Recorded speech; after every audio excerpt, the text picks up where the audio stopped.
Bom, a gente vai falar aqui, Rodrigo, sobre desastres ambientais. Petrópolis, no Rio de Janeiro, registra 195 mortes, 69 pessoas continuam ainda desaparecidas em decorrência aí dos deslizamentos provocados pelas fortes chuvas da semana passada. Só no início deste ano, os temporais já causaram inundações, deslizamentos de terra, impactaram principalmente populações mais vulneráveis de outros estados também, como Minas Gerais, Bahia, São Paulo.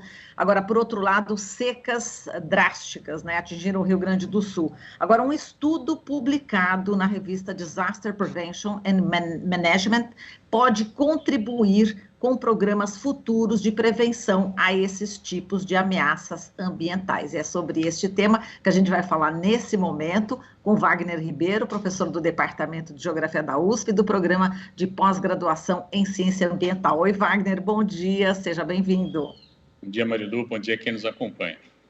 Bom, Wagner, vamos falar aqui desse estudo, né, a partir também de um outro dado, né? Segundo o IBGE, o Instituto Brasileiro de Geografia e Estatística, apenas 6,1% dos 5.568 municípios do Brasil tem algum tipo de plano voltado para a redução de riscos e de impactos desses tipos de desastres ambientais. Eu queria que você falasse desse estudo, como é que ele pode contribuir para minimizar esses efeitos climáticos. Veja, Maria, esse estudo foi conduzido pelo Victor Marquezini, que é sociólogo, trabalhou muito tempo com a minha grande amiga, a professora Norma Valêncio, fez graduação, trabalho de doutorado, mestrado com ela. Hoje ele é pesquisador do CEMADEM, foi criado na gestão da presidenta Dilma, que justamente é um centro de pesquisa de prevenção em desastres, e mostra a importância de uma abordagem das ciências humanas nessa questão. Porque o Victor conseguiu produzir um trabalho muito interessante, que está publicado nessa revista que você anunciou, onde ele mostra que a participação dos estudantes, especialmente do ensino médio, né, pode levar a uma melhoria no aprimoramento do sistema de alerta de desastres. Ele, no caso, fez uma análise muito interessante, discutindo o caso de São Luís do Paraitinga. Não sei se as pessoas vão se recordar, mas, enfim, se lembro bem, foi em 2010, tivemos um alagamento muito de grandes proporções, né, que acabou levando lá a série de problemas, inclusive destruição de patrimônio, perdas de vidas, mas, felizmente, foi mitigada essa ação, porque havia lá um grupo de rafting na cidade, que era até meio visto com olhos não muito positivos pela população, e esses jovens acabaram participando de buscar pessoas que estavam em situação de isolamento, etc. E o Victor, então, estudou tudo isso no doutorado dele, e a partir daí ele continuou a pesquisa já como pesquisador do CEMADEM, e mostrou que é possível, sim, envolver estudantes, né, na busca de alternativas para monitoramento dessas áreas. E essa me parece uma estratégia interessante, Marilu, e muito fácil de implementar, porque nós temos, felizmente, estudantes de ensino médio, né, nesses 5.000 e tantos municípios que o Brasil dispõe. Como você lembrou muito bem, um percentual muito baixo, infelizmente, apenas tem estudos de desastre, mas nós temos estudantes em todos esses municípios. Então, nós podemos pegar essa metodologia que o Victor muito bem desenvolveu e adaptá-la para situações, né, da diversidade que o Brasil oferece. E é muito importante, Marilu, porque isso tudo passa pela coordenação de professores também, enfim, mobiliza a comunidade escolar para combater um problema seríssimo com o qual nós vamos ter que conviver por alguns anos ainda, né? A não ser que nós tenhamos, como a gente já falou aqui várias vezes, né, uma ação de fato do governo, e aí são dos governos, porque isso tem que ser coordenado na escala federal, estadual e municipal, para que a gente possa, então, buscar aí uma requalificação urbana, né, desses espaços e, ao mesmo tempo, prevenindo ações de desastre natural, que não é natural, né, como a gente costuma dizer, são desastres, na verdade, que têm uma enorme repercussão social, porque a vulnerabilidade da população brasileira é que acaba levando, infelizmente, a essas mortes. Para vocês terem uma ideia, provavelmente, espero que não, né, mas esse evento em Petrópolis está chegando quase na quantidade de mortes de Brumadinho, é assustador.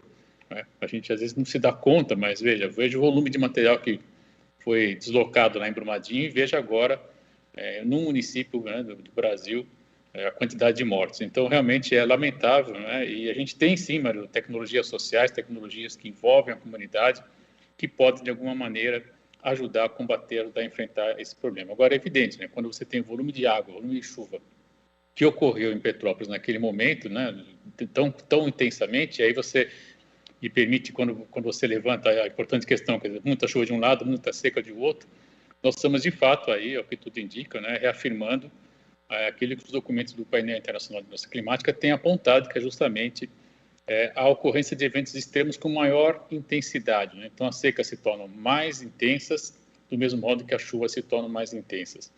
Essa semana, vários colegas discutindo, né, por que ocorreu esse volume intenso, né, de chuva lá em Petrópolis, inclusive a dificuldade de os modelos de meteorologia conseguirem prever, né?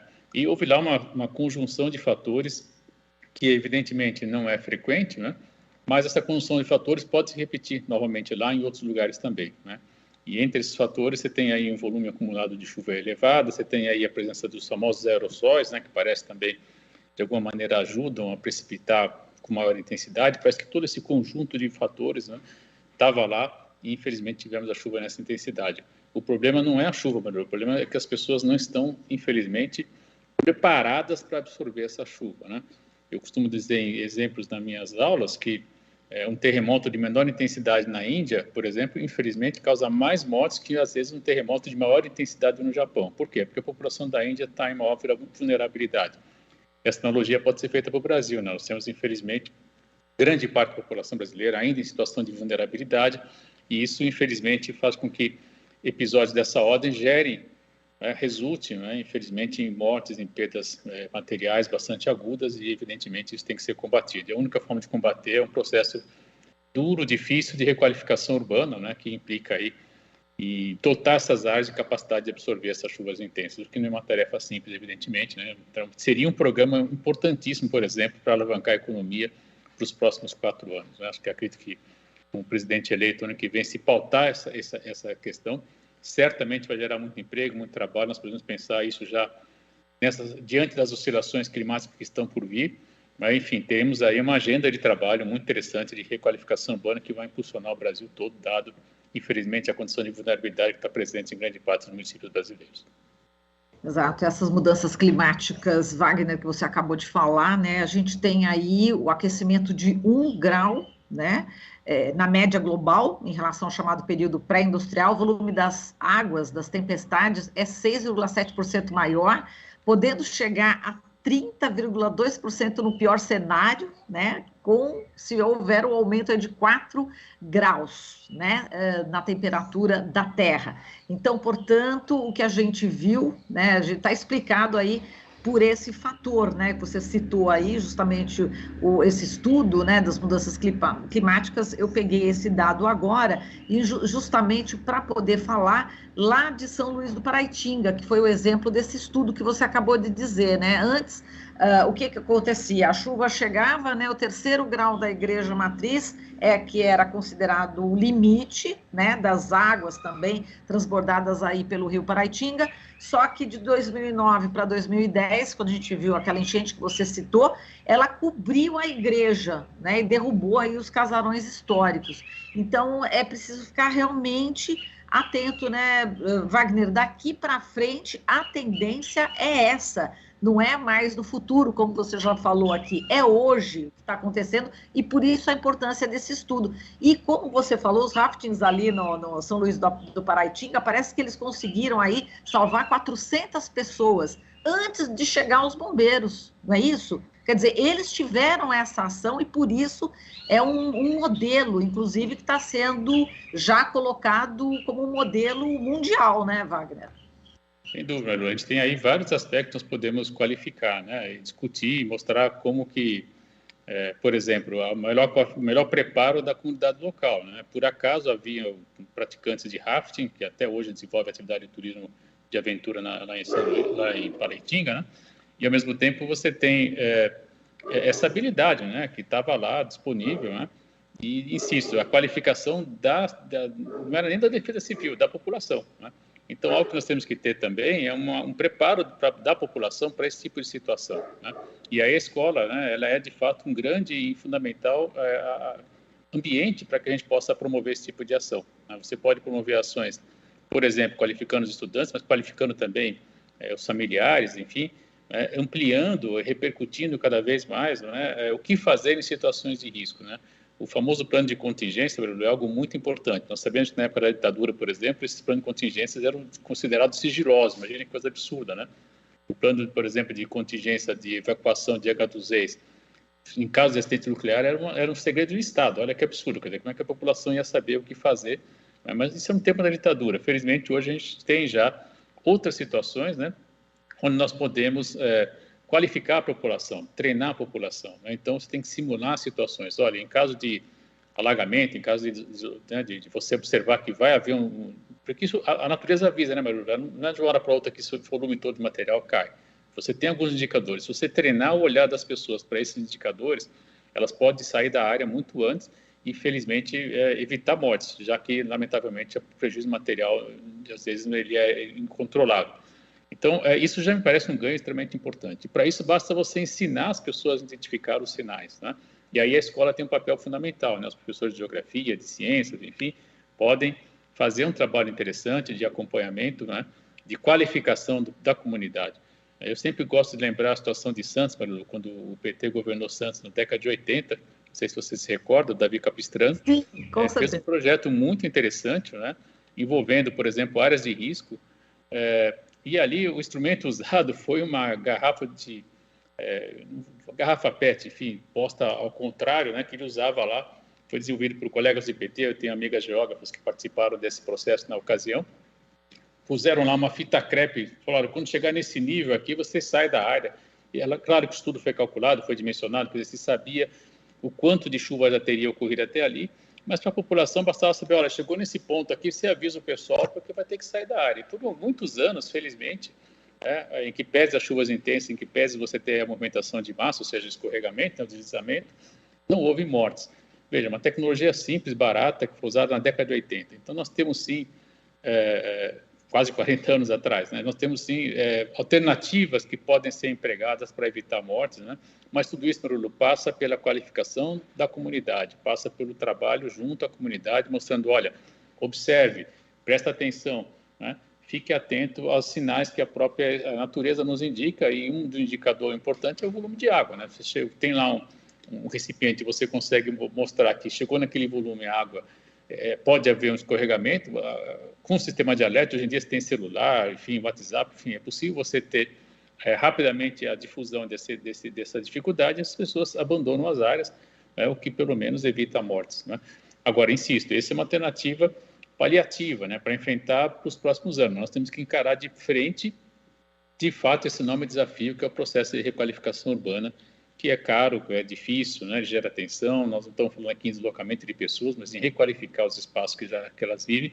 Isso nem sempre é fácil, né? Nós sabemos que muitas vezes alguns ajustes precisam ser feitos, isso gera tensão, gera discussão e precisa de muita cautela. Agora, se nós tivermos uma ação coordenada de governos nos 3 níveis, nós podemos enfrentar esse desafio, sim, Maria, gerar muito emprego, gerar muita renda, né, a partir de uma requalificação urbana dessas áreas de vulnerabilidade social do Brasil e do mundo, especialmente nas áreas mais graves do Brasil, que são os municípios. Veja, tá, não é nem só município de baixa renda, né? Tem também município de renda elevada.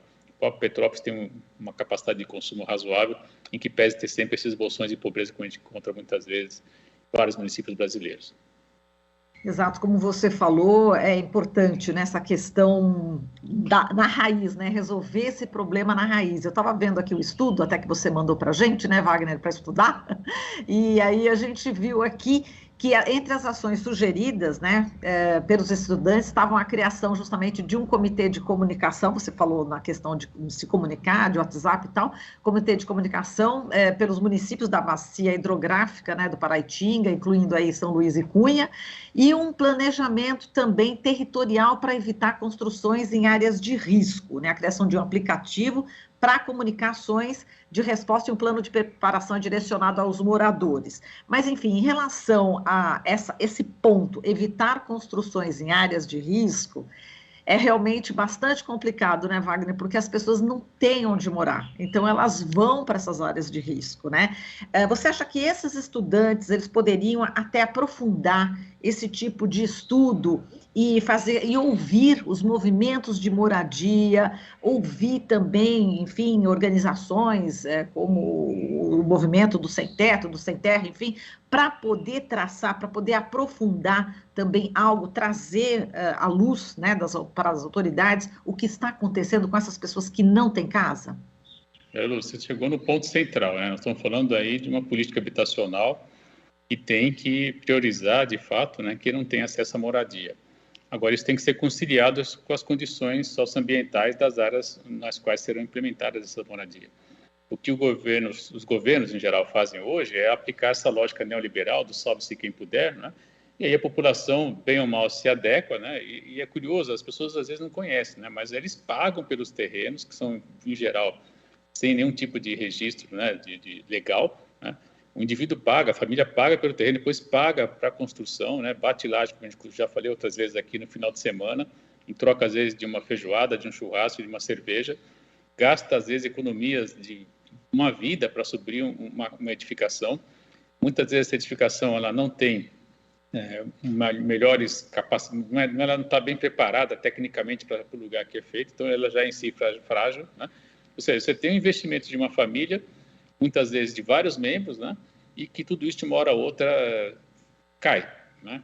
Infelizmente. Isso tudo é, de fato, essa política neoliberal que deixa, né? E cria a ilusão, inclusive, que a pessoa está resolvendo o seu problema da moradia. Então, é muito perverso esse processo, quando, na verdade, o processo, a raiz desse processo está justamente na qualificação do espaço urbano e na expulsão dessas famílias, né, de que não têm capacidade de renda para pagar sequer um aluguel, quanto mais comprar uma edificação, né, e ter capacidade de moradia adequada. Então, se o Estado realmente não tiver uma ação coordenada, esse processo vai se reproduzir, infelizmente, né? E aí é preciso, então, encarar de frente, né, toda essa financiarização do espaço urbano. Eu lembro da minha grande amiga, a professora Ana Fani, colega da Geografia da USP, nosso programa de pós-graduação também, onde ela já mostrou várias vezes, né, o quanto que tem muita gente que ganha dinheiro, inclusive capital internacional, né, com esse processo de valorização de uma renda diferencial do espaço urbano, que faz com que as pessoas não tenham capacidade de compra, e aí a alternativa acaba sendo essa. Então, todo esse processo tem que ser considerado, tem que ser levado em conta, para que a gente possa, aí sim, né, porque é muito fácil você falar, o indivíduo vai lá, ele vai morar onde dá. Sim, porque o Estado não alerta, o Estado não dá alternativa, né? E aí deixa na mão da família, do indivíduo, e, lamentavelmente, né, um esforço, às vezes, de anos, né, se perde, né, com um evento extremo como esse. E isso tudo acaba, na verdade, sobrando, né, dando o ônus para a família, quando ocorre, infelizmente, mortes, inclusive. Então, é preciso, sim, rever essa política, né, ter uma ação concreta, né? O Brasil, infelizmente, tem essa situação de vulnerabilidade social. É um país também de clima tropical, de grande parte do território, ou seja, as chuvas já ocorrem, continuarão ocorrendo, provavelmente serão cada vez mais intensas, então nós temos que, sim, estar preparados para essa situação. Não apenas eu, vários colegas, a professora Raquel Ronick, enfim, colegas arquitetos, geógrafos, urbanistas, colegas da área de psicologia social também, eu citei há pouco sociólogos, né, com o Vitor. Enfim, tem colegas engenheiros também. Hoje, felizmente, há uma grande comunidade aí envolvida com aquilo que nós podemos chamar de uma área de atenção ao desastre, né? Isso tudo aí é possível reunir todo esse conhecimento e, a partir daí, propor ações concretas para evitar, infelizmente, que essas chuvas causem o que acabam gerando, né? Quando, na verdade, o grande problema não está na chuva, né? Está justamente nesse processo de segregação socioespacial que leva à ocupação dessas áreas, infelizmente. O problema da chuva é que a gente está conseguindo também colaborar com o desmatamento da Amazônia, só para amarrar um pouquinho aí, né, Wagner? Sem dúvida, sem dúvida. Tá certo. E no finalzinho aqui, quero te parabenizar. Você foi eleito aí vice-prefeito do campus Butantã, da USP. Meus parabéns. Eu queria saber se a gente pode conversar no outro dia sobre, né, essa sua atuação, né? Pode ser, Wagner? Claro, vai ser um prazer, é uma grande responsabilidade. O Conselho Gestor do campus fez a eleição na última sexta-feira, a professora Raquel Ronick foi eleita prefeita, eu tive a honra de ser eleito vice-prefeito, e temos aí agora uma grande responsabilidade, que é tentar tornar esse campus ainda mais sustentável e ainda mais agradável para a convivência da comunidade uspiana e também de quem é de fora da USP e usa o campus lá, já que, infelizmente, ele recebe muita gente, especialmente sábados, enfim, é um lugar de visitação com muita frequência. Então, nós temos que, um desafio grande, né, de agora tentar implementar essas ações envolvendo a comunidade, de preferência, sempre que possível. Vamos aprofundar esse tema na próxima semana, hein, Wagner? Pode ser? Claro, vamos sim. A pauta já é para a semana que vem. Maravilha, tá ótimo. Wagner, muitíssimo obrigado aqui pela sua participação. Até a próxima semana. Beijo. Até lá. Você está ouvindo Jornal Brasil Atual. As notícias que os outros não dão.